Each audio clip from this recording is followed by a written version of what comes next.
શ્રીમદ ભગવદ્ ગીતા અધ્યયન કેન્દ્ર સાથે જોડાયેલા પ્રત્યક્ષ અને પરોક્ષ રીતે જોડાયેલા આપ સૌ ગીતા પ્રેમી, અધ્યયનશીલ અને જિજ્ઞાસુ ભાઈ બહેનોને સાનુને જય શ્રી કૃષ્ણ. આપના હૃદયમાં બિરાજમાન પરમ કૃપાળુ પરમાત્માને વંદન કરી આપણે ગીતા ગાયક પ્રભુ શ્રી કૃષ્ણ અને ગીતા માતાના ચરણોમાં કોટી કોટી વંદન કરી આજના અધ્યયનનો પ્રારંભ કરીએ. પ્રિયજનો, આપણે અધ્યાય 9 રાજવિદ્યા રાજગુહ્ય એ અધ્યાયના 12મા શ્લોકનું અધ્યયન કરી રહ્યા છીએ. ગયા વખતે એની પૂર્વાર્ધ આપણે સમજ્યા હતા. 12મો શ્લોક ગીતાના મધ્યમાં આવેલો શ્લોક છે. 9મો અધ્યાય એટલે ગીતાની બરાબર વચ્ચે આવેલો અધ્યાય અને 12મો શ્લોક એટલે ગીતાનો મધ્યમાં આવેલો શ્લોક, કારણ કે 350મો શ્લોક છે અને ગીતાના 700 શ્લોક છે. તેથી ભગવાન આ 12મા શ્લોકમાં ભગવાન ખૂબ મહત્વની ટકોર આપણને કરી રહ્યા છે. જો 9મો અધ્યાય 7 થી 12 અધ્યાય ભક્તિ યોગના છે, 1 થી 6 અધ્યાય કર્મયોગના આપણે તે અધ્યયન કરી ગયા. 7 થી 12 અધ્યાયમાં ભક્તિની પ્રધાનતા ભગવાને સમજાવી છે અને 13 થી 18 અધ્યાયમાં જ્ઞાનની વાત થશે. હવે આ ભક્તિ, શ્રીમદ ભગવદ્ ગીતાની ભક્તિ એટલે શાસ્ત્રોક્ત ભક્તિ અને સાયન્ટિફિક ભક્તિ. 1 થી 9મા અધ્યાયના 4થા શ્લોકથી શરૂ કરી ભગવાને 10મા શ્લોક સુધી પોતાનું મહત્વ સમજાવ્યું. ભક્તિ ક્યારે થાય? જ્યારે આપણે ભગવાનના મહત્વને ઓળખીએ ત્યારે.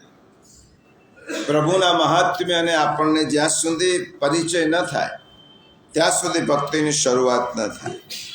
એટલા માટે 10મા શ્લોકથી એટલે 11મા શ્લોક સુધી ભગવાને મહત્વ સમજાવ્યો. 11 અને 12 અને 13 આ 3 શ્લોકમાં, 13મો હવે પછી આપણે શીખવાના છે. 11મા શ્લોકમાં ભગવાનને ન માનવા વાળાઓનું વર્ણન 11મા શ્લોકમાં કર્યું. 12મા શ્લોકમાં ભગવાનના પ્રભાવને ન સમજવા વાળા લોકોનું વર્ણન ભગવાન કરી રહ્યા છે અને 13મા શ્લોકમાં ભગવાન ભક્તિ કરવા વાળાઓનું વર્ણન કરવાના છે. એટલે 13મા શ્લોકથી ભક્ત અને ભક્તિની શરૂઆત ભગવાન કરવાના છે. આપણે ગઈ વખતે જોયું તો 11મા શ્લોકમાં મૂઢાત્માનું વર્ણન કર્યું. 12મા શ્લોકમાં મોહાત્માનું વર્ણન છે અને 13મા શ્લોકમાં મહાત્માનું વર્ણન છે. 11મામાં મૂઢાત્મા, 12મામાં મોહાત્મા અને 13મામાં મહાત્મા. આપણે 11મા શ્લોકમાં જોયું કે મૂઢ અને મૂર્ખ આ બંનેમાં ફેર છે. મોહગ્રસ્ત પણ જુદો છે, એ આપણે જોઈએ છીએ. એક ઉદાહરણથી સમજાવો એટલે વધારે સ્પષ્ટ થશે. એક જંગલમાં એક કુંભાર માટી ખોદવા માટે જતો અને તે કુંભારને એક ચળકતા કાચ જેવો પદાર્થ દેખાય. કુંભારને ખબર નહીં કે આ તો હીરો છે સાચો. એને તેમ કે આ ચળકતી વસ્તુ છે, સરસ દેખાય છે.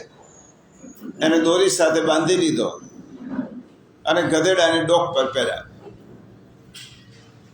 એની પાસે ઝૂંપડી હતી, એને તો કંઈ તિજોરી કે કંઈ સાચવવા માટે એને ખબર જ નહીં કે આ મોંઘી વસ્તુ છે. ગધેડાની ડોક પર પહેરાવ્યો અને બીજા દિવસે એ ગધેડાની ડોક પર પહેરેલા આ ચળકતો પથ્થર લઈ અને જંગલમાં ગયો ત્યાં એક ઝવેરી મને એની સામે મળ્યો. ઝવેરીને દૂરથી ઓળખી ગયો કે આ કુંભારને ખબર નથી કે જે એને ગધેડાની ડોકમાં પહેરાવ્યો છે એની કિંમત શું છે. એટલા માટે એને જઈને પેલાને કહું કે ભાઈ આ તે ગધેડાની આ ડોકમાં પહેરાવ્યો છે, આ કાચના ટુકડાની શું કિંમત છે. પેલાને તો ખબર જ નહીં.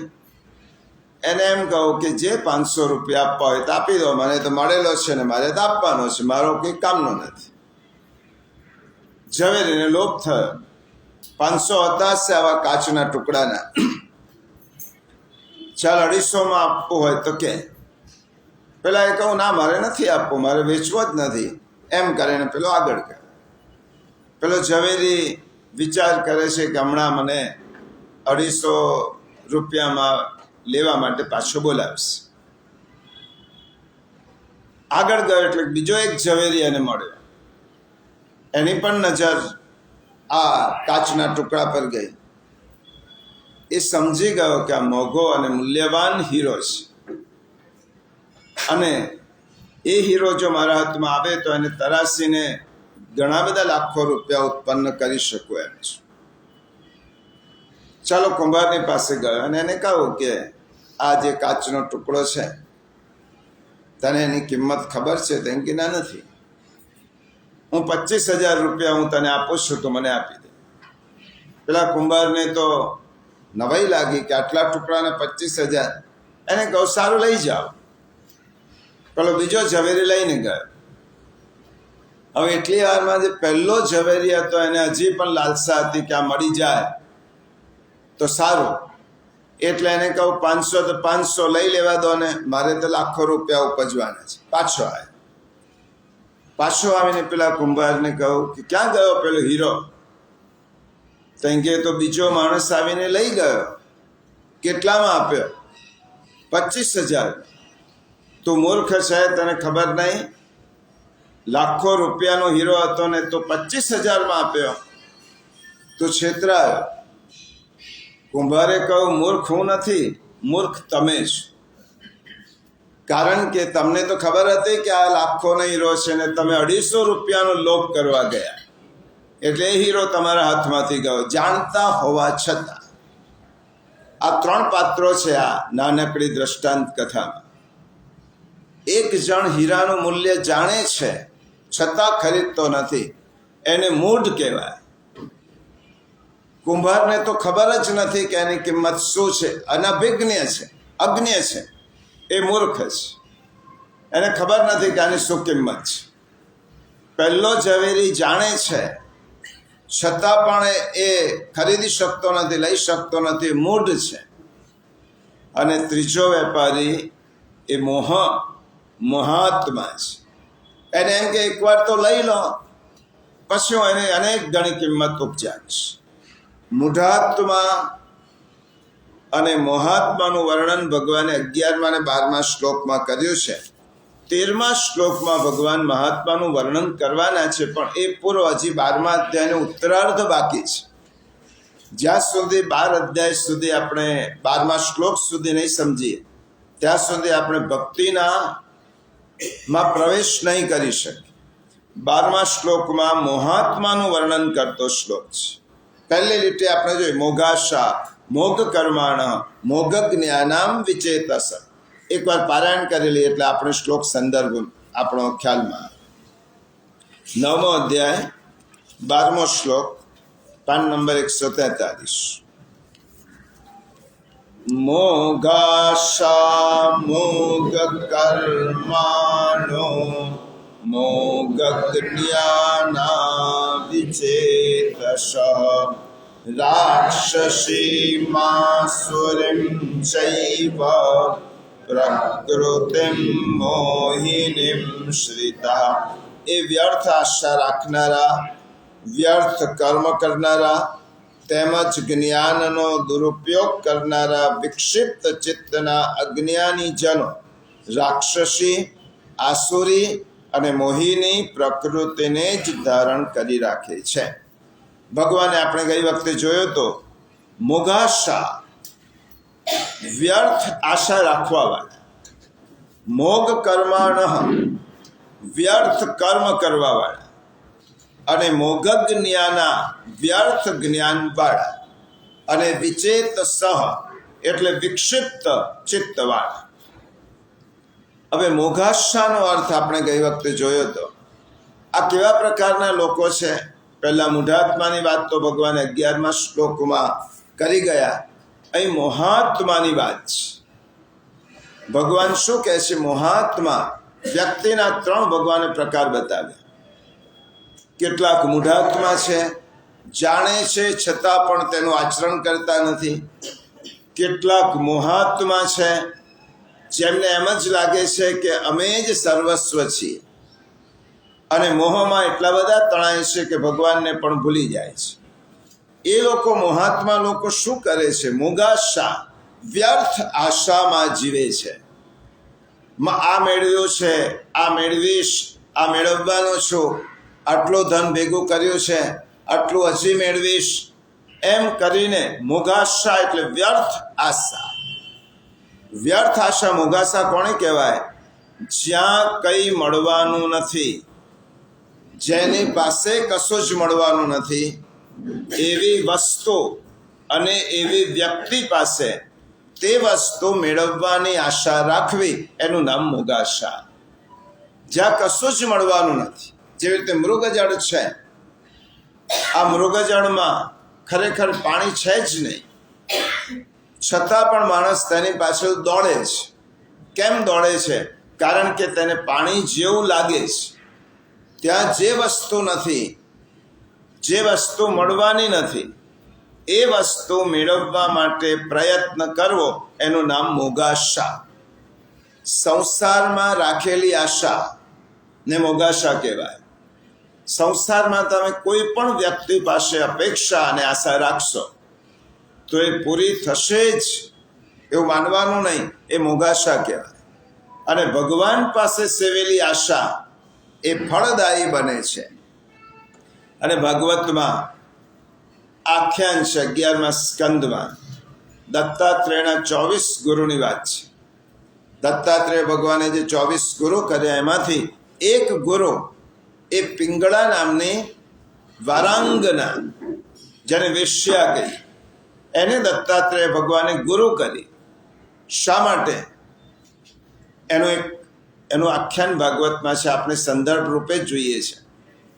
એ વારાંગનાએ પોતાના ભવનમાં આખી રાત સુધી કોઈ ગ્રાહકની રાહ જોતી બેસી રહી. હમણાં કોઈ આવે, મને વિત્ત મળે, મને પૈસા મળે. કોઈ ના આવ્યું. સવારનો સમય થયો અને નિરાશ થઈને બેઠેલી છે. તે વખતે અવધૂત એટલે દત્તાત્રેય ત્યાંથી પસાર થતા. પેલી વારાંગનાએ દત્તાત્રેય ભગવાનને જોયા અને કહ્યું કે મને બહુ જ દુઃખ થયું કે ગઈકાલે રાત્રે હું થોડીક લાલચ માટે કોઈ ગ્રાહકની રાહ જોઈને બેઠી, પણ આખો દિવસ, આખી રાત મારી તેમાં પસાર થઈ. જો આટલો સમય મેં ઈશ્વરની આરાધના કરી હોત તો કદાચ ભગવાનથી વધુ નજીક પહોંચી હોત. અને પછી દત્તાત્રેય એને સાંભળ્યું. દત્તાત્રેયને પગે પડ્યા. મને તારી પાસેથી જ્ઞાન લાદ્યો. શું જ્ઞાન લાદ્યો? આશા હિ પરમમ દુઃખમ, નૈરાશ્યમ પરમમ સુખમ. આશા રાખવી એ પરમ દુઃખ છે. આપણે આ જગતમાં દુઃખનું કારણ શું છે? તમે બીજા પાસેથી અપેક્ષા રાખો છો અને તે તમારી અપેક્ષા પૂરી થતી નથી અને તમને દુઃખ થાય છે. એટલે આશા હિ પરમમ દુઃખમ, નૈરાશ્યમ પરમમ સુખમ. આ મોગાશા છે. આપણે કોઈ વ્યક્તિ માટે, વ્યક્તિ પાસે જે વસ્તુ મળવાની નથી તેની અપેક્ષા રાખીએ અને ન મળે તો દુઃખ થાય. એટલે મોગાશા શેના તરફ ઘસડી જાય છે? મોગ કર્મો તરફ. મોગ કર્મ એટલે વ્યર્થ કર્મ. વ્યર્થ આશા એ વ્યર્થ કર્મો તરફ ઘસડી જાય. અને આશાથી બંધાયેલો માણસ એ દોડે. સુભાષિતકારે બહુ સરસ કહ્યું છે, આશા નામ મનુષ્યાણામ કશ્ચિત આશ્ચર્ય શૃંખલા યયા બધા પ્રધાવંતી મુક્તા તિષ્ઠતિ પંકુવત. આમ તો સાંકળથી બંધાયેલો માણસ કોઈ દિવસ દોડે નહીં, પણ સુભાષિતકારે કહ્યું કે આશા રૂપી એવી સાંકળ છે કે જેનાથી બંધાયેલો માણસ દોડે છે અને જેનાથી મુક્ત થયેલો માણસ પંગુવત એ પડી રહે છે, એ દોડી શકતો નથી. આશા એવી શૃંખલા છે કે જેનાથી બંધાયેલો દોડે છે અને જેનાથી મુક્ત થયેલો કશું જ કરતો નથી. એટલા માટે આશા આપણને દોડાવે છે. મોઘાશાવાળો મનુષ્ય મોગક જ્ઞાની હોય છે, એને વ્યર્થ જ્ઞાન હોય છે કે મને અમુક જગ્યાએથી અમુક વસ્તુ મળશે અને હું સુખી થઈશ. માટે ભગવાને શું કહ્યું? મોગક જ્ઞાના. પહેલા મોગાશાથી શરૂ થઈ વ્યર્થ આશા. વ્યર્થ આશા શેની પાછળ દોડાવે છે? વ્યર્થ કર્મો તરફ. મોગ કર્માણમ. અને એ કર્મ શા માટે માણસ તેમ છે કે મને આ વ્યક્તિ પાસેથી સુખ મળશે, આ વસ્તુ પાસેથી સુખ મળશે, એવું એને વ્યર્થ જ્ઞાન છે. અને એ જ્યારે નિષ્ફળ થાય છે ત્યારે તેનું ચિત્ત કેવું થઈ જાય છે? વિક્ષિપ્ત. પહેલી લીટી જો મોગાશા મોગ કર્માણ મોગ જ્ઞાનમ વિચેતસ, એનું વિક્ષિપ્ત ચિત્ત થઈ જાય છે. એને પછી ચિત્ત ડામાડોળ થઈ જાય છે. રાવણ લંકાનો અધિપતિ હતો. એવું કહેવાય છે કે એને બધા જ દેવોને અને ગ્રહોને પોતાના તાબામાં રાખ્યા હતા. ગ્રહોને તો પોતાને અધીન બનાવી દીધા હતા અને દેવતાઓને પણ તેને કેદખાનામાં બંદીવાન બનાવી દીધા હતા. દેવો જેલખાનામાં છે. બૃહસ્પતિ છે, નારદ છે, વરુણ છે, ઇન્દ્ર છે, બધા જ. રાવણનું વર્ણન કર્યું છે.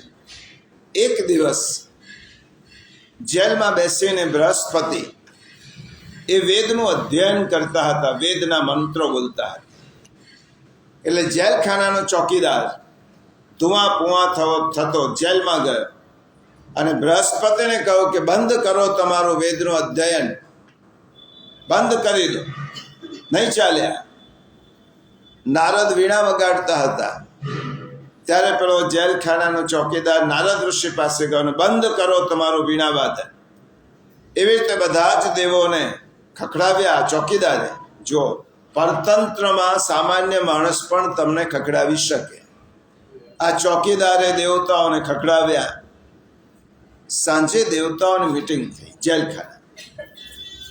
એને કોઈ ચોકીદાર કોઈ દિવસ આપણી સાથે આવી ભાષામાં વાત નથી કરતો અને આપણે જેલમાં બેઠા બેઠા વેદનું અધ્યયન કરીએ કે વીણાવાદન કરીએ, એને શું તકલીફ શું છે? એટલે એકવાર ચોકીદારને બોલાયો. હવાલદાર સાહેબ અહીં આવો ને. સાહેબ કહ્યું એટલે ચોકીદાર ખુશ થઈ ગયો. હવાલદાર સાહેબ, તમે આજથી જોઈએ છે સવારના તમે બહુ ગુસ્સામાં છો. કેમ? ત્યારે ચોકીદારે કહ્યું કે ગુસ્સામાં એટલો છું, સ્વસ્થોન લંકેશ્વર, લંકાનો અધિપતિ રાજા સ્વસ્થ નથી, એ બહુ બેચેન છે, અસ્વસ્થ છે. દેવોએ પૂછ્યું કે રાવણ પાસે શું ખોટ છે? એની પાસે ઐશ્વર્ય છે, સમૃદ્ધિ છે, સ્વર્ગ કરતાં પણ વધારે સુખ છે, છતાં પણ અસ્વસ્થ કેમ છે? ત્યારે ચોકીદારે કહ્યું સીતા રલ્લક ભલ્લ મગ ભગ્ન હૃદયો સ્વસ્થોન લંકેશ્વર. સીતાને મનાવવા માટે તેને બહુ જ પ્રયત્ન કર્યો પણ સીતા માનતી નથી, એટલા માટે લંકેશ્વર અસ્વસ્થ છે. તો આ સ્વસ્થ કોણે બનાવ્યો? લંકાધિપતિ રાવણને. મોગાશા. આ જનક નંદીની સીતા મારી થશે જે થવાની જ નથી, એના માટે તેને મોગ કર્મ કર્યું, વ્યર્થ કર્મ, સીતાનું હરણ કર્યું. અને સીતાનું હરણ કર્યા પછી એને વ્યર્થ જ્ઞાન થયું કે સીતા સાથે હું પરણીશ અને લંકાની ગાદી ઉપર મારી રાણી તરીકે બેસાડીશ. વ્યર્થ જ્ઞાન. પરિણામ શું આવ્યું? વિક્ષિપ્ત ચિત્ત થયો રામ. એનો ચિત્ત ડામાડોળ થવા લાગ્યો. એટલા માટે શ્રી મહાપ્રભુજી તેને એમ કહે છે વૃથા વાદ, વૃથા સ્મૃતિ અને વૃથા ગતિ. આ લોકોમાં વૃથાવાદ હોય છે, વૃથા સ્મૃતિ હોય છે અને વૃથા ગતિ હોય છે. હવે બીજી લીટીમાં ભગવાને શું કહ્યું? રાક્ષસીમ આસુરીમ ચૈવ પ્રકૃતિમ મોહિનીમ શ્રિતા. આ પહેલી લીટી સ્પષ્ટ થઈ હોય તો બીજી લીટીમાં ભગવાન શું કહે છે? આવા લોકો કેવા હોય છે? રાક્ષસી, આસુરી અને મોહિની પ્રકૃતિનો જ આશ્રય લેનારા હોય છે. હવે ભગવાને 4 પ્રકારની વૃત્તિ દર્શાવી પહેલી લીટીમાં. બીજી લીટીમાં ભગવાને રાક્ષસી, આસુરી અને મોહિની વૃત્તિવાળા માણસોની વાત કરી. આ 3 પ્રકારના લોકો જો આપણા મનમાંથી એક ધારણા કાઢી નાખે, રાક્ષસો એટલે ટીવીની સિરિયલો અને સિનેમા જોઈને આપણા મનમાં એમ થયું છે મોટી આંખો હોય, મોટા શિંગડા હોય, એને કદાવર એકદમ શરીર હોય અને કોઈ એને જોઈને ડરી જાય, એને રાક્ષસ કહેવાય. રાક્ષસી વૃત્તિ છે, આસુરી વૃત્તિ છે અને મોહિની પ્રકૃતિવાળાની પણ એક વૃત્તિ છે. નહીં તો તમે રાક્ષસો અને દેવો બંને ભાઈઓ જ થાય. અને બંને ભાઈઓના શરીર કોઈ દિવસ જુદા જુદા હોય કે એકનું શરીર સારું લાગે અને બીજાનું શરીર બહુ ભયંકર લાગે? આ તો સિનેમા વાળાઓએ 2 વચ્ચે ભેદ કરવા માટે આ એક સ્વરૂપ ઊભું કર્યું. રાક્ષસી વૃત્તિ છે, આસુરી વૃત્તિ છે. એ માણસની આકૃતિમાં પણ માણસ રાક્ષસ હોઈ શકે છે અને માણસની આકૃતિમાં પણ માણસ અસુર હોઈ શકે છે. આ બધા આસુરી સંપત્તિના જ 3 વિભાગ છે: આસુરી, રાક્ષસી અને મોહિની સ્વભાવવાળા. ભગવાને 3ની વાત કરી. હવે આસુરી સ્વભાવવાળા એટલે આ 3માં થોડોક ભેદ છે. આસુરી સ્વભાવવાળા એટલે જેવો પોતાનો સ્વાર્થ સિદ્ધ કરવા વાળા જ હોય છે. પોતાની જ કામનાની પૂર્તિ માટે તેઓ હંમેશા પ્રયત્નશીલ હોય છે. પોતાના જ પ્રાણોનું રક્ષણ કરવામાં જ તેમને પોતાનો ઉત્સાહ હોય છે, બીજા માટે નહીં. તેમના વાણી, તેમનું વર્તન અને તેમનું વ્યવહાર બીજાને કેટલું દુઃખી કરી રહ્યો છે એ એમને ખબર નથી. એનો લેશ માત્ર પણ વિચાર એમની વૃત્તિ શું છે? મને સુખી થવું છે, મને ધનવાન થવું છે. પણ એવો વિચાર નથી કરતો કે હું ધનવાન થઈશ પણ આના કારણે બીજાને દુઃખ થશે, બીજાને પીડા થશે. એને તો એમ છે કે હું ધનવાન થઉં, હું સુખી થઉં, હું સત્તાવાન થઉં. આવી વૃત્તિ જેનામાં છે, જેને અંગ્રેજીમાં સેલ્ફ સેન્ટર, આત્મકેન્દ્રી વ્યક્તિત્વ, એ પોતાના સિવાય બીજાનો વિચારતો જ નથી. આસુરી સ્વભાવ જુઓ, આપણે પણ આપણામાં ચિંતન કરીશું તો સમાજમાં આ મનુષ્યની આકૃતિમાં જ રહેલા આસુરી સ્વભાવવાળા લોકો હોય છે, જેને પોતાના જ સુખની પરવા છે, જેના મનમાં બીજાનો વિચાર નથી અને પોતાની જાતને જ જે સર્વોપરી ગણે છે. મારા જ વખાણ, મારી જ સ્તુતિ, મારી જ પ્રશંસા. ઈશ્વરોહમ 16મા અધ્યાયમાં ભગવાન કહેવાના છે, ઈશ્વરોહમ હમ ભોગી સિદ્ધોહમ બલવાન સુખી. મારા જેવો કોઈ મોટો નથી, મારા જેવો કોઈ સામર્થ્યવાન નથી. અષ્ટાવક્ર ગીતામાં થોડા જુદા સંદર્ભમાં કહ્યું છે. અહીંયા થોડો સંદર્ભ જુદો લઈને સમજાવો. અહો અહમ નમો મય્યમ. જેને પોતાના જ અહંકારની પડી છે અને પોતાને જ નમસ્કાર કરે છે, પોતાના સિવાય બીજો કોઈ છે જ નહીં. હું જ મોટો અને મને જ નમસ્કાર. આ જ એની ભાવના છે. આવું માનવાવાળા જે આત્મકેન્દ્રી લોકો છે એને આસુરી સ્વભાવના લોકો કહેવાય. અસુસુ રમંતે, પોતાના જ ભોગમાં જે રમમાણ છે, એના સિવાય તેને બીજે દ્રષ્ટિ જતી જ નથી, એને આસુરી સ્વભાવના લોકો કહેવાય. એટલે આસુરી સ્વભાવ એટલે ગીતાની દ્રષ્ટિએ સમજી લો. ભગવાન અહીં કહ્યું છે, રાક્ષસીમ આસુરીમ ચૈવ પ્રકૃતિમ મોહિનીમ શ્રિતા. આસુરી સ્વભાવ એટલે પોતાને જ કેન્દ્રમાં રાખી અને જીવન જીવવાવાળા અને પોતાના ભોગમાં રમમાણ થવાવાળા આ એક થયા. જ્યારે ભગવાને 3 શબ્દ લખ્યા છે એટલે ત્રણેયમાં ભેદ હોવો જોઈએ. ભગવાને 3 શબ્દ જુદા લખ્યા છે: રાક્ષસીમ, આસુરીમ, મોહિનીમ પ્રકૃતિશ્રિતા. એટલે આસુરી સ્વભાવવાળા આવા કહેવાય. હવે રાક્ષસી સ્વભાવવાળા લોકો અસુરમાં અને રાક્ષસમાં ફેર છે. શરીરની આકૃતિમાં નહીં, અંદરની વૃત્તિમાં. શરીરની આકૃતિ સરખી જ હોય. જરાસંધ એ કોઈ દેવ જેવો જ દેખાતો, બ્રાહ્મણ જેવો જ દેખાતો હતો, ક્ષત્રિય જેવો જ દેખાતો, શિશુપાલ પણ એવો જ દેખાતો. રાક્ષસી સ્વભાવવાળા લોકો પોતાના સ્વાર્થ કે કામનાની પૂર્તિ માટે જે વિક્ષેપ કરે છે તેના ઉપર ક્રોધિત થાય છે. જો પેલા ક્રોધિત થતા, પેલાની નજર બીજે છે જ નહીં, એને ખબર જ નથી કે મારા લીધે બીજાને દુઃખ થાય છે. રાક્ષસી વૃત્તિવાળા લોકો એવા હોય છે કે જે લોકો પોતાની કામના પૂર્તિ માટે જો કોઈ નડતર રૂપ હોય તો તેને મારી નાખતા પણ અચકાતા નથી. આ રાક્ષસી વૃત્તિ પોતાના વિઘ્નમાં, પોતાની ભોગ પૂર્તિમાં, પોતાની મહત્વાકાંક્ષામાં, પોતાની જે ઈચ્છા છે સિદ્ધ કરવામાં, એ બીજાને નુકસાન પહોંચાડવામાં કે તેને મારી નાખતા પણ તેઓ ખચકાતા નથી. એ રાક્ષસી વૃત્તિના છે. પોતાનું સુખ આવ્યો તો બીજાને ભલે મારી નાખવો પડે, પણ બીજાને દુઃખ આપીને પણ હું મારું સુખ મેળવીશ. આ વૃત્તિ જેનામાં હોય છે તે રાક્ષસી વૃત્તિના છે. સુભાષિતકારે કહ્યું, તેમી માનવ રાક્ષસઃ પરહિતમ સ્વાર્થાય નિઘ્નંતિ. પોતાના સ્વાર્થ માટે બીજાનું બુરું કરનારા, બીજાનું અહિત કરનારા, બીજાને નુકસાન પહોંચાડનારા, બીજાને મારી નાખનારા લોકો એ રાક્ષસી વૃત્તિના હોય છે. રક્ષામી ઇતિ રાક્ષસ. હું મારું રક્ષણ જાતે કરી શકું છું અને મારા રક્ષણ માટે હું બીજાને મારી પણ શકું છું. આવી જેની વૃત્તિ હોય તેને રાક્ષસી વૃત્તિ કહેવાય. જો બેનો ભેદ, સૂક્ષ્મ ભેદ તમને સમજાય. આસુરી વૃત્તિવાળા માણસો પોતે સુખી થવા, એને બીજા તરફ એનું ધ્યાન જ નથી, મારે સુખી થવું છે.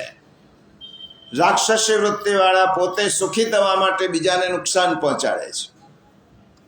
એનાથી આગળ ભગવાને 3 સ્વભાવ બતાવ્યા: રાક્ષસીમ, આસુરીમ ચૈવ પ્રકૃતિમ મોહિનીમ શ્રિતા. અને મોહિની સ્વભાવવાળાની વાત કરી છે, જેમાં તેનો કોઈ સ્વાર્થ નથી, તેનું સુખ વચ્ચે આવતું નથી, તેનો પરમાર્થ સધાવાનો નથી, છતાં પણ કોઈ પણ કારણ વગર બીજાને નુકસાન પહોંચાડવું, એનું નામ મોહિની પ્રકૃતિવાળા. દાખલા તરીકે આકાશમાં ઉડતું પક્ષી, એને મારું કશું જ બગાડ્યું નથી, એને કોઈ મને વિક્ષેપ કર્યો નથી, છતાં પણ હું એને મારી નાખું, આને મોહિની વૃત્તિ કહેવાય. એના સુખમાં નડતરરૂપ નથી, છતાં પણ પક્ષીને મારવો, એને મોહિની વૃત્તિ કહેવાય. સૂતેલા કૂતરાને લાકડીથી મારવો, આ મોહિની વૃત્તિ કહેવાય.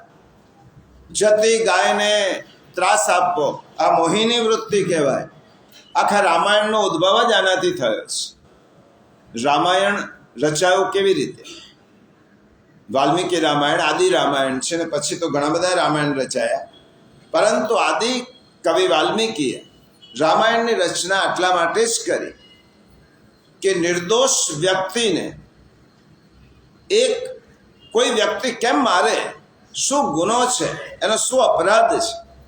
એકવાર મહર્ષિ વાલ્મીકી, રામાયણની રચના થઈ નહોતી એ સમયે, મહર્ષિ વાલ્મીકી પોતાની કુટીરમાંથી જતા હશે, વનમાં જતા હશે, અને તેમને આ રામાયણનો પહેલો શ્લોક છે અને રામાયણની પ્રારંભ છે. તેમને એક વૃક્ષ ઉપર એક ક્રૌંચ અને ક્રૌંચી આ પક્ષી યુગલ જોયું. ક્રૌંચ અને ક્રૌંચીના પક્ષી યુગલ એક વૃક્ષની ડાળ પર બેસી અને બંને યુગલ એટલા બધા આનંદથી રહેતા હતા કિલ્લોલ કરતા હતા, કિલકિલાટ કરતા હતા, બંનેના ચહેરા પર હાસ્ય હતું, કોઈ દુઃખ નથી. અને પ્રકૃતિના આનંદને જોતા જોતા આ પક્ષી યુગલ પોતાનો આનંદ માણી રહ્યું હતું. અને મહર્ષિ વાલ્મીકીએ આ દ્રશ્ય જોયું અને ભગવાનને કહ્યું કે પ્રભુ તારી કેવી લીલા છે કે આ વૃક્ષો ઉપર પક્ષી યુગલ કેટલું આનંદિત થઈને બેઠું છે, કિલકિલાટ કરે છે. અને ઋષિ તન્મય થઈ ગયા તેમને જોતા, અને ભગવાનની આ કરામતો પર ઋષિને ખૂબ આદર થયો. એટલી જ વારમાં ઋષિની નજર છે આ પક્ષી યુગલ ઉપર. એક ફળ તોડે છે, એકબીજાને ખવડાવે છે, આનંદ કરે છે. અને તે વખતે એક પારધી આવે છે પોતાના બાણમાંથી, સનનન કરતું એક તીર આ ક્રૌંચ જે નર પક્ષી છે એના પર છોડે છે. હમણાં એક ક્ષણ પહેલા આનંદિત યુગલ હતું અને એક ક્ષણમાં તીર છૂટ્યું અને તીરની તીક્ષ્ણ અણીથી ઘાયલ થયેલું આ ક્રૌંચ પક્ષી નીચે લોહીના ખાબોચિયામાં પડી ગયું, તરફડે છે. અને આ પક્ષીને, નર પક્ષીને જોયા પછી માદા પક્ષી રુદન કરે છે, એની પાસે આવે છે. આ વાલ્મીકી ઋષિ આ બધું દ્રશ્ય જુએ છે. માદા પક્ષી તેની પાસે આવે છે અને માદા પક્ષી જે હસતો હતો એ આક્રંદ કરે છે પોતાના પતિના મૃત્યુથી. વાલ્મીકી ઋષિએ બે દ્રશ્ય જોયા. પહેલા આનંદનું દ્રશ્ય જોયું અને પછી આ કરુણ દ્રશ્ય જોયું. વાલ્મીકી ઋષિએ પેલા શિકારી સામે જોયું, પારધી સામે, અને પારધીની સામે જોયા પછી વાલ્મીકી ઋષિના મોઢામાંથી શ્લોક નીકળી પડ્યો. આ રામાયણનો પહેલો શ્લોક, મા નિષાદ પ્રતિષ્ઠા ત્વમ અગમ શાશ્વતી ક્ષમા યત ક્રૌંચ મિથુનાદેકમ અવધિ કામમોહિતા. આપણે મોહાત્માની વાત કરીએ છીએ. હે પારધી, તે તારા ક્ષુલ્લક સ્વાર્થ માટે, જેને તારું કશું જ બગાડ્યું નથી, જેની સાથે તારું કશું જ વેર નથી, એવા એક ક્રૌંચ પક્ષીને તે હણી નાખ્યું છે, નિર્દોષ પક્ષીને. જાઉં તને શ્રાપ આપું છું, હજારો વર્ષ પછી પણ તને સમાજમાં પ્રતિષ્ઠાનું સ્થાન નહીં મળે. આ વાલ્મીકી ઋષિના મોઢામાંથી એકદમ અચાનક જ અનુષ્ટુપ છંદનો શ્લોક નીકળી ગયો. એમને ખબર પણ નહીં. ઘણીવાર આપણા મોઢામાંથી કંઈક નીકળી જતું હોય સુવાક્ય, આપણને ખબર નથી હોતી કે આ નીકળી ગયું. અને વાલ્મીકી ઋષિના મોઢામાંથી આ શ્લોક સરી પડ્યો. એમના મનમાં એક વ્યથા છે. જો આ ગીતાના આ શ્લોકના સંદર્ભમાં કહું છું, મોહિનીમ શ્રિતા, એ કેવી વ્યક્તિ હોય છે? વાલ્મીકીના હૃદયમાં વ્યથા છે. એક નિર્દોષ વ્યક્તિને કેમ કોઈ બીજી વ્યક્તિ મારી શકે, જેની પાસે નિશસ્ત્ર છે, કોઈ શસ્ત્ર નથી, નિર્દોષ છે, એ નિર્બળ છે. તો આ દુનિયામાં નિર્બળ છે, નિર્દોષ છે, નિશસ્ત્ર છે, એવી વ્યક્તિને જો કોઈ વ્યક્તિ મારશે, આ તો પક્ષી છે. આવતીકાલે એક નિર્બળ વ્યક્તિને બીજો વ્યક્તિ મારી નાખશે. આપણે જોઈએ છે દુનિયામાં આ જ બને છે. એક નિર્બળ વ્યક્તિને એક વ્યક્તિ મારી નાખશે કોઈ પણ કારણ વગર. નિર્દોષ છે, નિર્બળ છે, નિરપરાધ છે, એને કશું જ કર્યું નથી, અને છતાં પણ મારી નાખશે. તો આ તો વૈશ્વિક સમસ્યા છે. તો એનો અર્થ એવો થયો કે નિર્દોષ, નિર્બળને આ દુનિયામાં જીવવાનો અધિકાર છે કે નહીં? સૃષ્ટિ તો બધાની છે. તો નિર્બળ વ્યક્તિ આ સૃષ્ટિમાં રહી શકે કે નહીં? અને સબળ તો સાપેક્ષ શબ્દ છે, રિલેટિવ વર્ડ છે. 100 રૂપિયાની સામે 1000 વાળો સબળ ગણાય અને 100 વાળો નિર્બળ ગણાય. પણ એ જ 100 રૂપિયા વાળો 10 રૂપિયા વાળા સામે સબળ બની જાય. તો સબળતા અને નિર્બળતા તો રિલેટિવ છે, સાપેક્ષ છે. તો આ દુનિયામાં જીવવાનો અધિકાર કોનો? મનમાં વ્યથા છે, પર્ણકુટીમાં આવ્યા છે, એકદમ વ્યથિત છે, પ્રભુમાં ધ્યાન જતું નથી. કારણ કે વિશ્વનું કલ્યાણ કરવાવાળા ઋષિઓ છે, જેમને બીજાની ચિંતા છે, એમની પોતાની નહીં. અને વાલ્મીકીની વ્યથા, જે રીતે ભાગવતમાં વેદવ્યાસની વ્યથા દૂર કરવા માટે નારદ ઋષિ પધારે છે, એવી જ રીતે નારદ ઋષિ વાલ્મીકી ઋષિની પર્ણકુટીમાં આવ્યા છે અને વાલ્મીકી ઋષિ નારદ ઋષિને પૂછે છે, મેં દ્રશ્ય જોયા પછી મારું ચિત્ત ડામાડોળ છે, વિક્ષિપ્ત છે. મને આ પ્રસંગ જોયા પછી મને એમ લાગ્યું કે આ વિશ્વની બહુ મોટી સમસ્યા છે કે એક નિર્દોષ વ્યક્તિને સદોષ વ્યક્તિ કેવી રીતે મારી શકે? એક નિર્બળ વ્યક્તિને સબળ વ્યક્તિ કેમ મારે? સશસ્ત્ર વ્યક્તિ નિર્શસ્ત્ર વ્યક્તિ પર શસ્ત્ર કેમ ઉદ્ગામે? આનું કારણ શું? આ સમસ્યાનો ઉકેલ શું? અને તે વખતે નારદ ઋષિએ કહ્યું, એનો એક જ ઉકેલ છે. જો રામાયણનો પ્રારંભ બિંદુ છે, નારદ ઋષિએ સમજાવ્યું કે જો પારધી સર્વત્ર બ્રહ્મ છે અને આપણું શરીર તો માત્ર સાધન છે ચૈતન્યને રહેવાનું. આપણે બધા જ મહાચૈતન્યના અંશરૂપ છે. ગીતા પણ કહે છે મમૈવ અંશો જીવલોકે. જો પારધીએ ક્રૌંચ પક્ષીમાં ચૈતન્ય રૂપી ભગવાનના દર્શન કર્યા હોત તો એ પારધી તેને મારતો નહીં.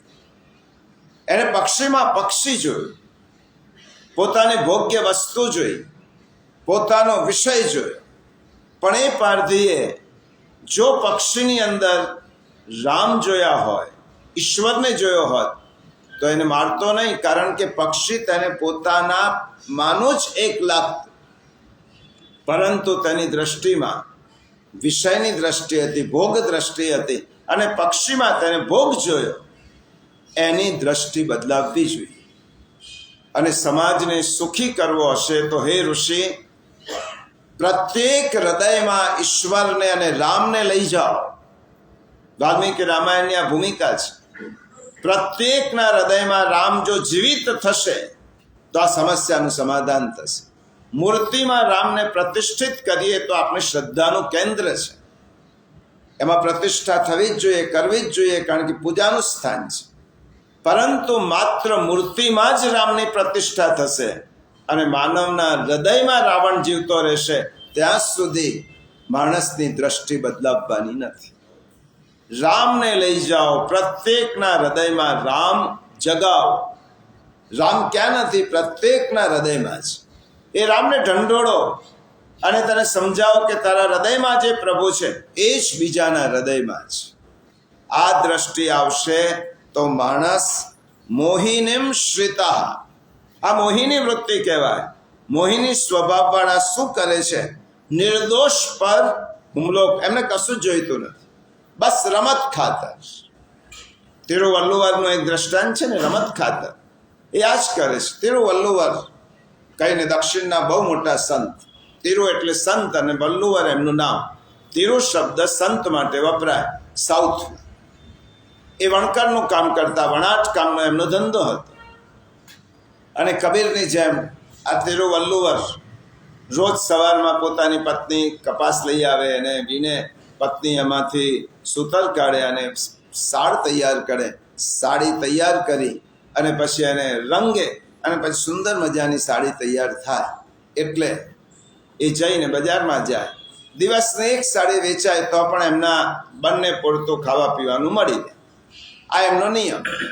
સંત હતા, ઉચ્ચ કોટીના સંત. એક દિવસ બજારમાં બેસી અને સાડી વેચવા ગયા. એ જ ગામનો એક ઉદ્ધત અને ઉન્મત્ત યુવાન, જો આ મોહિની પ્રકૃતિમ મોહિનીમ શ્રિતા, એને કશું જ કોઈએ બગાડ્યો નથી, એને કોઈ જોડે વેર નથી, એ તિરુવલ્લુવરને ઓળખતો નથી. ઉન્મત્ત યુવાન એક જણે એમ કહ્યું કે આ સંત છે, એ કોઈ દિવસ ગુસ્સે થતા જ નથી. પેલા યુવાને શરત કરી એના મિત્રો સાથે, કોઈ ગુસ્સે ના થાય એવું બને ખરું? તમે થોડીક વિરુદ્ધ વાત કરો તો ગુસ્સે થાય જ, અને હું ગુસ્સે કરી બતાવું, ચાલ 500-500ની શરત. પેલા શરત એને પેલો ઉન્મત્ત, જેની પાસે કોઈ સંસ્કાર નહીં, અવિવેક હતો, સત્તાનું પ્રભુત્વ હતું, યૌવનમ ધન સંપત્તિ પ્રભુત્વમ અવિવેકિતા એકૈકમ અપી અનર્થાય કિમુ યત્ર ચતુષ્ટય. યૌવન હોય, ધન સંપત્તિ હોય, સત્તા હોય અને અવિવેક હોય તે માણસ શું ખોટું ન કરે, એ બધું જ ખોટું કરે, જે કરે તે ખોટું જ કરે, અવિવેક છે. આવો ઉન્મત્ત યુવાન આ તિરુવલ્લુવર પાસે જઈને પૂછે છે, આ સાડી કેટલામાં આપી, મને જોઈએ છે. તિરુવલ્લુવરે કહ્યું તે સમયની કિંમત 20 રૂપિયા. એને કહું 20 રૂપિયાની સાડી, મને આખી નથી જોઈતી, 2 કટકા કર્યા, મને અડધી જ જોઈએ છે. કેટલી કિંમત? 10 રૂપિયા. એની કટકા કર્યા, મને આખી નથી જોઈતી, એની કિંમત કહો 5 રૂપિયા. પેલા બોલતા ગયા, પેલો કટકા કરતો ગયો, 2.5 રૂપિયા, 1.25 રૂપિયો. અને જ્યારે સાડીના અનેક કટકા થયા એટલે પેલા યુવાનના મનમાં ડંખ થયા. આટલા મોટા સંત ગુસ્સે થતા જ નથી, અને મેં આખી સાડી ફાડી નાખી. અને ફાડી નાખ્યા પછી પેલા યુવાને કહ્યું કે સાડી મને જોઈતી જ નથી, લો એની 20 રૂપિયા કિંમત હું તમને આપી દઉં છું. તિરુવલ્લુવરે કહ્યું કે ભાઈ, આ સાડીની કિંમત તું આંકે છે એનું કોઈ મૂલ્ય ના આંકી શકાય. ખેડૂતોની મહેનતથી કપાસ ઉગ્યો, મારી પત્નીએ તેમાંથી વણાટ કામ કર્યું, રંગ કર્યું, એની 20 રૂપિયા કિંમત તો વ્યવહારિક કિંમત છે, એનું મૂલ્ય શું આંકી શકાય? એનું મૂલ્ય ત્યારે પૂરું થયું ગણાય કે એક સ્ત્રીને શરીરને તે ઢાંકે, અને ઢાંક્યા પછી એ સ્ત્રી વર્ષો સુધી એ સાડી પહેરે પોતાના શરીરની ઇજ્જત સાચવવા માટે, અને જ્યારે સાડી ફાટે ત્યારે તેનું મૂલ્ય નક્કી થયું કહેવાય. મારે આ 20 રૂપિયા નથી જોઈતા. પેલા એ કહું મારી પાસે ઘણા પૈસા છે, લઈ લો. તિરુવલ્લુવરે કહ્યું કે ના, નથી જોઈતા. હવે પેલા યુવાનના આંખમાંથી આ સંતના દર્શન કર્યા પછી થયું, માફ કરજો, મેં બહુ મોટી ભૂલ કરી છે, તમારી સાડીને ફાડી નાખી, બહુ મોટી ભયંકર ભૂલ છે, અને મને ક્ષમા કરજો. તમે પૈસા પણ નથી લેતા, પણ મને માફી આપો. તિરુવલ્લુવરે યુવાનને પાસે બેસાડીને ખભા પર હાથ મૂકીને કહ્યું, દીકરા, એક સાડી ફાટી જશે ને તો બીજી સાડી હું કાલે મહેનત કરીને વણી શકીશ, પરંતુ એક જીવન જો આવી રીતે ટુકડા થઈ ગયા તો ફરીથી નથી મળવા. તારા જીવનના આવા ટુકડા ન કરતો. સાડીના ટુકડા થયા એ તો મારી મહેનત નકામી ગઈ, ફરીથી સાડી તૈયાર કરીશ, પરંતુ તારા જીવનના આવા જો ટુકડા થશે તો એને શાંતિ નહીં શકાય. પછી તો એમનો શિષ્ય થઈ ગયો. એટલા માટે શું કહ્યું છે કે મોહિની સ્વભાવવાળા, આ મોહિની પ્રવૃત્તિ, કશું જ મેળવવું નથી, કોઈ વેર નથી, માત્ર મનોરંજન ખાતર બીજાને નુકસાન પહોંચાડવું, એનું નામ મોહિનીમ પ્રકૃતિ. સ્વાર્થ યે નિઘ્નંત નિરર્થકમ પરહિતમ, જે બીજાનું હિત કોઈ પણ જાતના કારણ વગર જોખમાવે છે એને શુભાષિતકાર કહે છે. એના માટે મારી પાસે કોઈ શબ્દ નથી. એને શું કહેવો? એને નરાધમ કહેવો. એટલા માટે ટૂંકમાં ભગવાને જે 3 શબ્દ વાપર્યા છે, કામની પ્રધાનતા વાળાઓને આસુરી કહેવાય, કામની પ્રધાનતા વાળાઓ. ક્રોધની પ્રધાનતા વાળાઓને રાક્ષસી કહેવાય, અને મોહ કે લોભની પ્રધાનતા વાળાઓને મોહિની પ્રકૃતિના કહેવાય. આ હું 3 દ્રષ્ટાંત તમારી સમક્ષ નામ જ લઉં છું, તમારા મનમાં ઉતરી જશે. ભાગવતના 3 દ્રષ્ટાંત છે જેનામાં કામની પ્રધાનતા છે, રાવણ અને કુંભકર્ણ આસુર. જેનામાં ક્રોધની પ્રધાનતા છે, શિશુપાલ અને દંતવક્ત. આ રાક્ષસી વૃત્તિ સરખા જ છે. અને ત્રીજા છે હિરણ્યાક્ષ અને હિરણ્યકશ્યપો, જેની પાસે લોભ કે મોહની પ્રધાનતા છે. આમની ગતિ કેવી થાય છે તે ગીતામાં ભગવાનને કહ્યું છે. આ લોકોની ગતિ કેવી થાય છે ભગવાન 2 બધા પ્રકારો સમજાવે છે. શ્રેષ્ઠ પ્રકાર તો 13મા અધ્યાયમાં ભગવાન સમજાવે છે. આમની ગતિ કેવી થાય છે આપણે શીખી ગયા છે. જુઓ, પતનની શરૂઆત છે.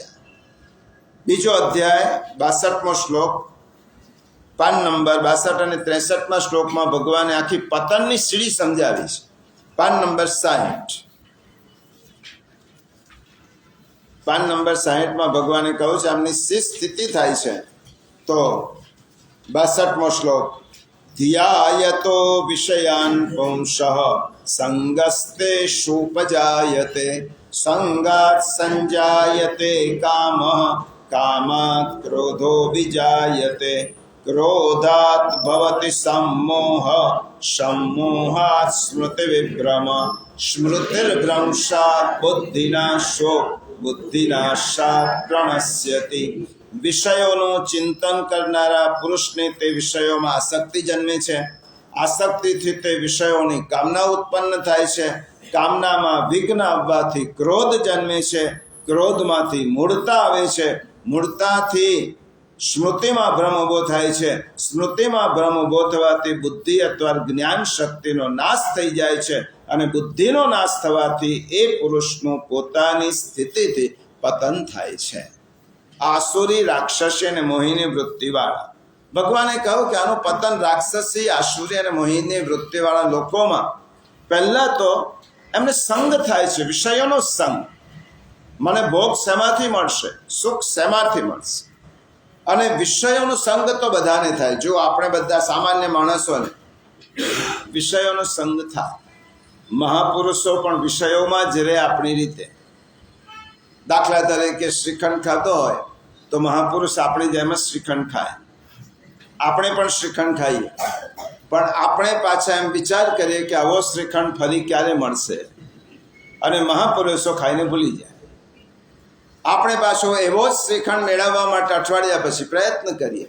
આ રવિવારે આનંદ આવ્યો, ચાલો ફરીથી આનંદ આવતા રવિવારે મેળવવા માટે શું કરશું, આજે આ ગોઠ કરી, આવતા રવિવારે શું પ્લાનિંગ કરીશું। આ જે વિષયો છે, મહાપુરુષો વિષયનો ઉપભોગ નથી કરતા એમ નહીં, જે મળે તે સ્વીકારે છે, નથી મળતું તેનો અફસોસ નથી કરતા, અને તે વસ્તુ ફરી મળે તેના માટે કોઈ પ્રયત્ન નથી કરતા। મળ્યો તો સ્વીકારવાનો, એનો આનંદ પણ નહીં, ભાવથી સ્વીકારવાનો, ન મળ્યો અફસોસ પણ નહીં, અને ફરીથી એ વસ્તુ મળે તેના માટે કોઈ આયોજન નહીં, પ્લાનિંગ નહીં, પ્રયત્ન નહીં, મળે તો સ્વીકારવાનું। આપણે વિષયોને મનમાં રાખીને ચ્યુંગમની જેમ ચૂસ્યા કરીએ છીએ, અને મહાપુરુષો ચોકલેટ ખાઈને ભૂલી જાય છે। ચોકલેટ અને ચ્યુંગમમાં જે ફરક છે તે વિષયો અને વિષયોને મમડાવવામાં છે। વિષયનો ભોગ કર્યા પછી ભૂલી જવાનું હોય, આપણે શું કરીએ છીએ, વિષયો ફરી ક્યારે મળશે, ફરી ક્યારે, હજી તો એક જ વાર કેસર કેરીનો કે આફૂસનો રસ ખાધો છે, આવો રસ દર રવિવારે મળે તો જ આપણો રવિવાર સુધરી જાય, નહીં તો રવિવાર બગડી જાય। તો આપણો રવિવાર સુધરવા અને બગડવાનો આધાર આફૂસ કેરી પર છે, એટલે આપણો મટી ગયા, વ્યક્તિ મટી ગયા અને વિષય મુખ્ય થઈ ગયા। મહાપુરુષો માટે વ્યક્તિ મુખ્ય છે, વિષય નહીં। વિષયમાં જ્યારે આપણે રમણીયતા લાગે, આકર્ષકતા લાગે, આત્મીયતા લાગે, ત્યારે સમજવાનું કે સંગ થયો છે। કોઈ પણ વિષય રમણીય લાગે, આકર્ષક લાગે, આત્મીય લાગે, ત્યારે થવાનું કે એનો સંગ થયો છે। અને દાખલા તરીકે એક સીટ પર બે જણ બેઠા છે, એક સ્ત્રી બેઠેલી છે, સ્ત્રી બેઠેલી આકર્ષક છે, સુંદર છે, પરંતુ પાસે બેઠેલી સ્ત્રી આકર્ષક લાગે, મનમોહક લાગે, સુંદર લાગે, અને પછી ઘેર ગયા પછી પણ તેનું ચિંતન કરે ત્યારે સમજવાનું કે સંગ થયો। બેઠેલા છે તો આ સંગ ક્યારે કહેવાય? આવો સંગ બે રીતે થાય। દુષ્ટનો સંગ થાય તો એ પતનના ખાડામાં નાખે, અને સંતનો સંગ થાય તો એ તમારે ઊર્ધ્વ ગમન કરે, ઊર્ધ્વ ગતિએ લઈ જાય। હવે વિષયોનો સંગ જેટલો વધારે એટલી કામના ઊભી થાય। કામ ક્યાંથી આવે? સંગમાંથી। ભગવાને કહ્યું સંગાત સંજાયતે કામઃ, વિષયનો સંગ થાય એટલે કામ જોઈએ, મને અમુક વસ્તુ જોઈએ, આનું નામ ઈચ્છા, પણ અમુક વસ્તુ જોઈએ જ, એનું નામ કામ। જોઈએ આ બધાને હોય, મને ગાડી જોઈએ, આ સર્વસામાન્ય ને ઈચ્છા, પણ મને ગાડી જોઈએ જ, ન મળે તો ગમે તે કરવા તૈયાર છું, બાય બોરો સ્ટીલ, પણ ગાડી લાવવાની છે। એટલા માટે આ સંગ એ કામ નિર્માણ કરે, અને કામ એ શું કરે છે? કામ પૂરો થાય તો લોભ લાગે, અને કામ અધૂરો રહે તો ક્રોધ થાય। તમે ઘેરે જઈને કહો કે આવી રસોઈ ખાવી છે આજ, એ રસોઈમાં તમે ઘેરથી કહીને આવ્યા હો કે આજે ઊંધિયું જલેબી સરસ ફર્સ્ટ ક્લાસ ખાવું છે, મનમાં એક નક્કી કર્યું અને ઘરમાં ગયા અને કંઈક એવી વિક્ષેપ આવ્યો કે ગેસ લાઈન ખોટવાઈ ગઈ, ગેસ ખલાસ થઈ ગયો અને બન્યું નહીં, કામના પૂરી થઈ નહીં અને અહીંયાથી તમે 12 વાગે ઘેર પહોંચ્યા, ઊંધિયું તૈયાર છે, નથી આજે નથી થયું, તો શું થાય? ક્રોધ. કામના પૂરી ના થાય એટલે ક્રોધ નિર્માણ થાય. આ બધામાં આવું થાય. ઊંધિયું ખાધું, ગમ્યું, ભાવ્યું, આવતા રવિવારે આવું જ ફરી બનાવે. આ શું થયો? લોભ. કામના બે છે, પૂરી થાય તો લોભ લાગે, કામના અધૂરી રહે તો ક્રોધ આવે. એટલે કામના બંને છોકરાઓ દુષ્ટ છે, કાં તો એ લોભ ઉત્પન્ન કરે કે ક્રોધ ઉત્પન્ન કરે.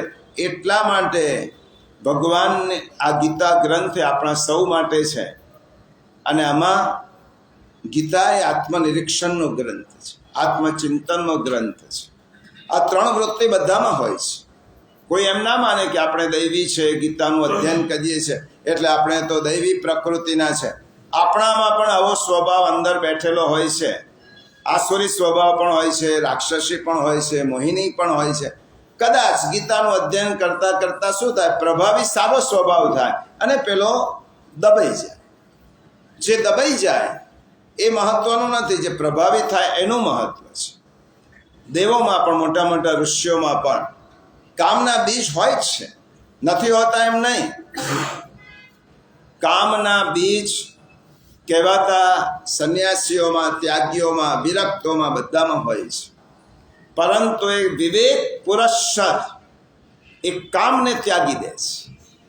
અને પેલા લોકો શું છે? સંગ નથી મળ્યો એટલે વિવેક ખોઈ બેસે છે, અવિવેક ઉત્પન્ન કરે છે અને તેના કારણે કામ તેમના ઉપર સવાર થઈ જાય છે. આટલો જ ફેર છે. બધા જ જે માનવીય જે સહજ લક્ષણો છે એ બધામાં હોય. એક દ્રષ્ટાંત કહીને આ શ્લોકને પૂરો કરીએ. આજે 13મો શ્લોક લેવાનો હતો, પરંતુ આ શ્લોકમાં બીજી લીટી બહુ મહત્વની છે. એક દ્રષ્ટાંત કહીને આજે પૂર્ણ કરીએ. જૈમિની ઋષિ. આ બધા ઋષિઓના નામ પ્રિયજનો એટલા માટે લઉં છું કે જેનું નામ લેતા પણ આપણું વાણી પવિત્ર થાય. જૈમિની, પૈલ, સુમંતો, આ બધાને યાજ્ઞવલ્ક્ય ઋષિએ, વેદવ્યાસ ઋષિએ વેદના વિભાગ કરીને એક વેદના આચાર્ય બનાવ્યા. આ જૈમિની પૂર્વ મીમાંસાના પ્રણેતા, મહર્ષિ વેદવ્યાસના શિષ્ય, સામાન્ય નહોતા. આ જૈમિની વેદવ્યાસ મુનિએ, વેદવ્યાસજી એક વખત એક ગ્રંથ લખ્યો. હવે વ્યાસજીને થયું કે આ ગ્રંથ જોવા માટે, એનું પ્રૂફ રીડિંગ કરવા માટે હું કોને આપું? એટલા માટે જૈમિની ઋષિને બોલાવ્યા. જૈમિની ઋષિને કહ્યું કે એક કામ કરવાનું છે, મેં લખેલો આ ગ્રંથ તમે એનું પ્રૂફ રીડિંગ કરો ને જ્યાં મારું ધ્યાન દોરવાનું લાગે ત્યાં ધ્યાન દોરજો, એ વસ્તુ હું દૂર કરીશ. આ જૈમિની ઋષિએ વેદવ્યાસજીનો આ ગ્રંથ ઉથલાવ્યો. એક વાક્ય બધું જ આખું જોયું, પણ એક વાક્યને નીચે એમને અંડરલાઈન કરી. જૈમિની ઋષિએ વેદવ્યાસજીના ગ્રંથમાં અંડરલાઈન. વેદવ્યાસજીની પાસે ગયા કે ગુરુદેવ, ગ્રંથ બધો જ બરાબર છે, પણ આ તમે જે લીટી લખી છે ને મારા મનમાં ઉતરતી નથી. કઈ લીટી હતી? બલવાન ઇન્દ્રિયગ્રામો વિદ્વાન સમપી કરશતિ. એનો અર્થ એવો થાય કે ઇન્દ્રિયનો સમૂહ એટલો બધો બળવાન છે કે તે વિદ્વાનને પણ ઘસડી જાય છે. આ શબ્દ બરાબર સમજજો. ઇન્દ્રિયની તાકાત એટલી છે કે તે વિદ્વાન પુરુષને પણ વિષયોમાં ઘસડી જઈ શકે છે જો વિવેક ન હોય તો. પેલા જૈમિની ઋષિએ કહ્યું સામાન્ય માણસમાં આ વાત બરાબર હશે, સંસારી માણસ પાસે કે એને વિષયોમાં ઇન્દ્રિયો ઘસડી જાય, પણ તમે તો લખ્યું છે વિદ્વાન. વિદ્વાન એટલે કોણ? જે બધા શાસ્ત્રો વેદોનું અધ્યયન કર્યું છે એને કેવી રીતે ઇન્દ્રિયો ઘસડી જાય? મને આમાં શંકા લાગે છે, ડાઉટફુલ લાગે છે. આમાં તમારે સુધારો કરવા જેવો છે. વેદવ્યાસજીએ કહ્યું સારું, જરૂર પડે હું કરી દઈશ. પૌરાણિક કથાના કેવું છે કે થોડા દિવસ પછી ચમત્કાર થયો. ચૈત્ર મહિનો ચાલતો હતો, સાંજનો સમય હતો. જૈમિની ઋષિ પોતાની પર્ણકુટીમાં બેઠેલા હતા. એકાએક વાદળ ચડી આવ્યા આકાશમાં અને વીજળીના ચમકારા થવા લાગ્યા. થોડીક વારમાં વરસાદ પડ્યો. જૈમિની પર્ણકુટીમાં બેઠા બેઠા એમનો કોઈ ગ્રંથ લખતા હશે. એકાએક વરસાદ પડ્યો એટલે જોવા માટે જૈમિની ઋષિ બહાર ગયા, પર્ણકુટીની બહાર ગયા પછી એમણે શું જોયું કે એક અત્યંત સુંદર યુવતી એ પલળતી હતી. વનમાં એકલી જ હતી, કોઈ નહોતું, અને આ વરસાદમાં એ પલળતી હતી. સુસવાટા, પવનના સુસવાટાથી તેના શરીરમાં ધ્રુજારી હતી. જૈમિની મુનિ તેની પાસે ગયા, કહ્યું કે અહીં પર્ણકુટીની એક ઝૂંપડી છે, તમે બેસો, ત્યાં અંદર આવો, આ વરસાદ ઓછો થાય પછી જજો. પેલી સ્ત્રી આનાકાની કરવા લાગી. જૈમિની મુનિ એને પોતાના આશ્રમમાં લઈ ગયા. સંકોચ પામતી તે યુવતી પર્ણકુટીની સામે એક ઝૂંપડી હશે ત્યાં ગઈ. કહ્યું, અહીં શાંતિથી રહો, પર્ણકુટીમાં હું જાઉં છું, કંઈ જોઈએ તો મારી પાસે મંગાવી દેજો. જૈમિની મુનિ પર્ણકુટીમાં ગયા. પર્ણકુટીમાં ધ્યાન કરવા બેઠા, પણ ચેન પડ્યું નહીં. પેલા હરણ જેવું છે, હરણ બાળ જેવું, ચેન ના પડ્યો. આટલી બધી સુંદર યુવતી કોણ હશે? એકલી છે, પરણેલી હશે કે કુંવારી હશે, અહીંયા કેમ આવી હશે? આ બધા જ વિચારો જ્યાં આટલી સુંદર સ્ત્રી મેં જોઈ જ નથી કોઈ દિવસ. ચાલો જઈને પૂછ્યું તો ખરું ક્યાંથી આવી હશે. અરે હું પણ કેવો નગુણો છું કે એને પૂછ્યો નહીં કે એના બધા વસ્ત્ર પલળી ગયા છે, એને હું બીજા વસ્ત્ર તો આપું, વલકલ વસ્ત્ર. આમ કરીને પાછા ધ્યાન કરવા બેઠા હતા, ઊભા થયા. આ વિચારોનો વંટોળ તેમના મનમાં આવ્યો. એટલે જો વિષય જોયા પછી એને ભૂલી ગયા હોત તો વાંધો નથી. મનમાં લાવ્યા એટલે સંગનો મમડાવ્યો, ચ્યુંગમની જેમ ચિંતન થયો. અને ચિંતન થતા થતા વિચારો એના જ આવવા લાગ્યા. એટલે જૈમિની મુનિ ગયા. જૈમિની મુનિ કહ્યું કે તમારા વસ્ત્રો પલળી ગયા છે, જો વાંધો ના હતા વલકલ વસ્ત્રો પહેરી લો. વલકલ વસ્ત્રો ધારણ કર્યા, વલકલ વસ્ત્રો પહેર્યા, પાછા બેઠા. કે આટલી ઠંડી છે, આવી ઠંડીમાં એને એ થશે, એ મૂજાશે, એના કરતાં યજ્ઞનો અગ્નિ પ્રગટે છે તો એને થોડો ગરમાવો થાય, એટલા માટે હું આ પર્ણકુટીમાં લઈ આવું. ગયા અને પછી કહું કે દેવી તમે આ પર્ણકુટીમાં આવો તો હવન યજ્ઞના અગ્નિથી તમને થોડી હૂંફ મળશે. એમ કહેતા કહેતા યજ્ઞ કુંડમાં લાવ્યા, પાસ સામે બેસાડી. આ બધું યજ્ઞમાં આહુતિ આપે છે. આહુતિના મંત્રો મોઢામાંથી બોલે છે, પણ મનમાં બીજી મંત્રણા ચાલે છે. અને થયું કે આ સ્ત્રી પરણેલી હશે, કુંવારી હશે. પૂછું તો ખરો કે આ પરણેલી છે કે કુંવારી છે, કોણે ક્યાંથી આવી છે? અને પછી જૈમિની ઋષિએ કહ્યું કે તમને જોયા પછી એમ લાગે છે કે તમે પરણેલા છો કે કુંવારા? પૂછો. પેલી કહું કે હું પરણી નથી, કુંવારી છું. કેમ પરણ્યા નથી હજી સુધી? કે યોગ્ય પતિ નથી મળ્યો. પેલી કહું કે પતિ મળ્યો એમ નહીં, પણ મારા પિતાની એ શરત એવી છે. શાકુંતલમાં કાલિદાસે ખૂબ સુંદર લખ્યું છે, સુંદરતાને કોઈ ઉપકરણની જરૂર નથી. કિમી વહી મધુરાણામ મંડનમ ના કૃતિના. વલકલ વસ્ત્રમાં પણ સુંદર સ્ત્રી તો શોભે જ છે. એટલા માટે સુંદરતાને કોઈ ઉપકરણની જરૂર હોતી જ નથી. વલકલમાં સુંદર લાગતી યુવતી આ મુનિને વધારે આકર્ષે. અને તેના કારણે પૂછ્યું, મારા પિતાએ એવી શરત કરી છે કે એ શરત પૂરી કરે એની સાથે જ પરણ. કઈ શરત મૂકી છે તમારા પિતાએ? પણ તમને હું કેવી રીતે કહું? તમને ખબર નથી, મારા યોગ બળથી સૂર્ય અને ચંદ્રને પણ હું નીચે લાવી શકું છું. મારું યોગ બળ એટલું છે કે મારા માટે કશું જ અશક્ય નથી. કઈ શરત મૂકી છે પિતાએ? પેલે કહું કે તમને કહેતા મને જીભ ઉપડતી નથી, પણ શરત એવી છે કે તમારા જેવા મોટા માણસ, તપસ્વી, વિદ્વાન ને હું કેવી રીતે કહું? કહે તો ખરી, એ શરત હું પૂરી કરીશ. અને કહું કે એ સ્ત્રી જે મને પરણવા માંગે, પુરુષે પહેલાં તો ઘોડાની જેમ 4 પગે થવા. ઘોડાની જેમ 4 પગે થયા પછી 4 પરિક્રમા કરવાની અગ્નિ. ગધેડાની જેમ ભૂકવાનું, અને આમ કર્યા પછી ચોથી પરિક્રમા એ માણસ કરે તેની સાથે હું પર જમીને થવું કોઈ જોતું તો છે જ નહીં. એટલા માટે આ શરત તમારી માન્ય છે. ઘોડો થવામાં શું જાય છે? ઘોડો થયા, ઘોડો થઈને પેલી 3 પરિક્રમા ફર્યા, ગધેડાની જેમ ભૂંક્યા પણ ખરા. જો કામ કેવો નચાવે છે, જે ઋષિના મોઢામાંથી મંત્રોચ્ચાર થાય છે એના કામ દરેક માણસને પોતાની રીતે નચાવી શકે છે. અને એ ગધેડાની જેમ ભૂક્યા. અને ચોથો ફેરો ઊભો થયો. મનમાં એટલી બધી એ હતી કે આ યુવતી હમણાં હવે પરણી જઈશું, અમે સુખી થઈશું.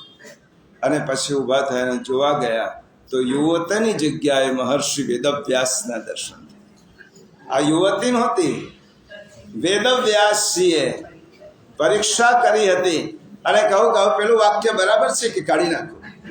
બલવાન ઇન્દ્રિય ગ્રામ વિદ્વાન સમપી કરશતી. ઇન્દ્રિયોનો સમૂહ એટલો બળવાન છે કે વિદ્વાનને પણ આકર્ષે છે. જૈમિની મુનિએ ક્ષમા માગીને કહ્યું, તમારું આખા શાસ્ત્રમાં બધું જ કાઢશો પણ આટલું જ રાખશો તો પણ એક શાસ્ત્ર બની જશે.